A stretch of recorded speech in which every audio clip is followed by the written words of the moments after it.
Weather Authority with Chief Meteorologist Jesse Walker.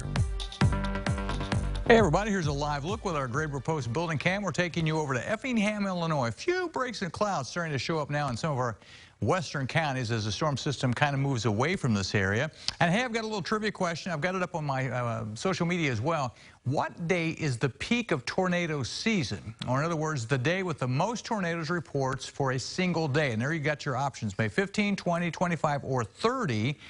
And you can go to my social media sites on Facebook or Twitter, and you can make your guess on there. And then later tonight, we'll answer that for you. But when do you think is the peak of tornado season? It's right around this time of the year, no doubt about that. And a lot of times when I go to the schools, I talk about what causes a tornado to form, and it's a complicated question. Here's kind of a simplified answer.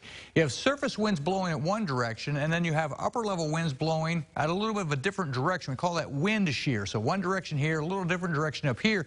And of course with storms, you have air being lifted up into it. These thunderstorms form. You hit the side of the storm up here with a different wind. It'll cause that storm to start to rotate. When that happens, that's the first sign of something that's going to be coming down out of the sky. We would call that a wall cloud, which is a low-hanging cloud that rotates, and they almost all rotate counterclockwise. Eventually, then it comes down a little bit farther, and if it touches the ground, we call it a tornado. If it doesn't touch the ground, it's a funnel cloud. So a funnel cloud is just a tornado aloft, but that's a simplified answer on what causes a tornado. And of course, this is tornado season. Go to my social media pages there, and you can make your guess on when you think is the peak of tornado season, and we'll answer that question for you coming up later on tonight. No tornadoes around here today. We didn't get rain, though. We hit 67 for the high, 63 has been the low. There you can see 75 is the average, and 90 is your record high on this day. Rainfall here at the station, we picked up 0.4 inches, so we're up to 2.59 so far for the month of May. The Wabash River in Terre Haute still doing pretty good. 16.5 is flood stage, and it's down to just about 11 feet. So we're well below flood stage in the Terre Haute area. Here's what we're tracking for you. A few things going on. We're heating back up. We've got more storms in the forecast. Maybe some could be severe, and then it's going to turn cooler for a few days after that storm comes through at the start of the weekend. Currently at the airport in Terre Haute, 68. The winds are northwest at about 5, so these temperatures are cooler than we had the last couple of days. You can see the 60s here, but we were showing you Effingham earlier at 72. There's some breaks in the clouds now in some of those western areas, allowing us to see temperatures warm a little bit. Winds are not real strong from the west, generally 5 to 10, but we do have some that are over 10 miles per hour out west.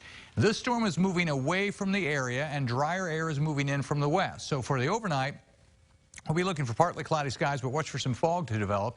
This will move on out of the area tonight. You can already see the clouds starting to break up now back to the west, and we're pretty much done with any rain. The Dorset Automotive Doppler radar has the rain way off to the east, so we're looking good. If you're headed out this evening, you should be fine. Now, tomorrow's a different story. The warm front is going to lift back to the north. As it does so, it's going to heat back up, and we'll start to see some thunderstorms. So as we get into the evening, see that? May see some thunderstorms fire up across the area during the evening hours, then a break before we see some more thunderstorms as we get into Friday night and Saturday. So it's going to stay kind of busy for a while, but it's definitely going to start heating up as well. Forecast for tonight, then rain pretty much is over. Skies become partly cloudy, but watch for some areas of fog tonight down to 58 degrees. During the day tomorrow, we start to heat back up. That could fuel some storms late in the day, a high all the way to 86 degrees. And it's going to stay hot as we take into the day Friday, but I think Friday itself will stay dry. Highs Friday near 90. Friday night into Saturday, chance of some showers and storms. Those may linger into Sunday morning, but cooler on Sunday with a high of 66 degrees. That's forecast. Let's head to Grant. Hey, thanks, Jesse. He's the leader of the